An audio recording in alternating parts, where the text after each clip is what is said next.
Elif, मैं चाहती हूँ कि अपनी एक छोटी सी दुकान खोल लूँ जहाँ घरेलू खाने, केक और बेकरी की चीजें बनाकर बेच सकूँ। खैरियत तो है ना नानी? मुस्तफा को भी इसमें पार्टनर बनाऊंगी अपने साथ। पार्टनर? मॉम, कहीं इस काम के चक्कर में मुस्तफा के साथ भाग मत जाइएगा। हम ये सब बर्दाश्त नहीं कर सकेंगे बिल्कुल। अरे बेशरम, बेअदब लड़कियों, तुम लोगों से तो बात करना ही जुर्म है। ठीक है, मजाक कर रही हूँ सुमैया सुल्ताना। आप तो सीरियस हो जाती है फौरन से। आपा बिल्कुल सही कह रही हैं। मुस्तफा जिस तरह से खाने बनाता है वो देखकर अक्ल दंग रह जाए। मुझे याद है मेरे ऑफिस के करीब में ही एक घरेलू खाने वाला रेस्टोरेंट किराए पे दिया जा रहा था। आज रोहान के साथ जाके पूछूंगी इस बारे में। वाकई पूछोगी?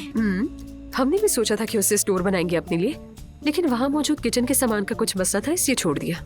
अगर अभी तक वो खाली हुआ तो मैं आपको बता दूंगी, आप देख लीजिएगा उसे। कितना अच्छा होगा। बहुत पुरजोश लग रही है नानी, तो नया आगाज मुबारक हो।